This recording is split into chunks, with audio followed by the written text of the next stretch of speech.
इस जमाने के भी जो जो एथिस्ट होते हैं, एथिस्ट समझते हैं, एक नया ये चलाओ, नया नहीं है, पुरानी है, नाम नया लगता है, मुल्हिद हैं ये। एथिज्म बहुत सारे लोग वो अपने दीन, अपना रिलीजियन की जगह पर ये लिखते हैं, आप देख लेना इनको, एथिज्म। आप मुस्लिम लिखते हैं, कुछ लोग हिंदुइज्म लिखते हैं, कुछ लोग क्रिश्चियनिटी कहते हैं, कुछ ज्यूज होते हैं, लेकिन कुछ हैं जो एथिज्म, एथिस्ट हैं। एथिस्ट का मतलब कोई खुदा नहीं, कोई दीन नहीं, कोई मजहब नहीं। ये बेचारे आवारा लोग हैं, ये लावारिस लोग हैं जो इस तरह से कह रहे हैं। अब इनकी बात मैं आपको बताऊं, एथिज्म। इस तरह का एक एथिस्ट इमाम आजम अबू हनीफा के पास आया, उसने कहा खुदा है, तुम बार बार खुदा की बात करते हो, मुझे तो नहीं लगता, कोई नहीं, अगर है तो दिखता क्यों नहीं? बहुत सारी चीजें ऐसी आपने समझाया जो दिखती नहीं लेकिन है, बहुत सारी चीजें। उसने कहा ऐसी कोई चीज नहीं है जो है और दिखती नहीं।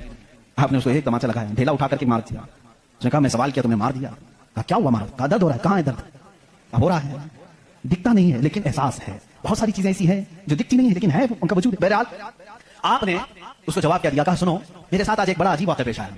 मैं समंदर के किनारे गया था, मैंने देखा एक कश्ती को, और वो कश्ती की ताज्जुब की इस बात ये थी कि वो अकेले चल रही है, कोई नहीं चला रहा। सामान खुद से वो लाद लेती है अपने ऊपर और चल पड़ती है सीधे रास्ते पर। फिर थोड़ी देर के बाद साहिल पर आती है और अपना सामान खुद ही उतारती है। फिर जैसे ही वक्त होता है फिर चल पड़ती है। कोई कश्तीबान नहीं, कोई मल्लाह नहीं, कोई कैप्टन नहीं उसके अंदर, सवारी भी नहीं, खुद से सब चल रही है। ये उस दौर में इमाम आजम कह रहे हैं जब इलेक्ट्रॉनिक दौर नहीं था। आज के लोग हो सकता है यकीन कर लें इलेक्ट्रॉनिक कश्ती होगी, हो सकता है कोई उसको इलेक्ट्रॉनिक मशीन चला रही होगी, ऐसा नहीं है। उस जमाने में कोई इस चीज की इजाद नहीं थी। उसने कहा क्या पागलपन की बातें कर रहे हो, किसको बना रहे हो तुम? क्या ऐसी कोई कश्ती है जो खुद से सामान भी उतारती है और चढ़ा भी लेती है और चलने भी लग जाती है? इमाम आजम अबू हनीफा रहमतुल्लाह अलैह ने फरमाया, इतना तेरा दिमाग चलता है कि कोई कश्ती समंदर पर बगैर चलाने वाले के नहीं चलती। ये पूरे दिन और रात का निजाम और लोगों की मौत और हयात का निजाम, जमीन से पौधों को निकालने का निजाम, बराबर वक्त पे मौसम के आने का निजाम बगैर किसी के चलाए कैसे चल सकता है? कभी इसमें ताखीर तुमने देखी? कभी तुमने ये देखा कि रात हुई नहीं? कभी तुमने देखा कि दिन हुआ ही नहीं? वो अपने वक्तों पर सारी चीजें चला रहा है।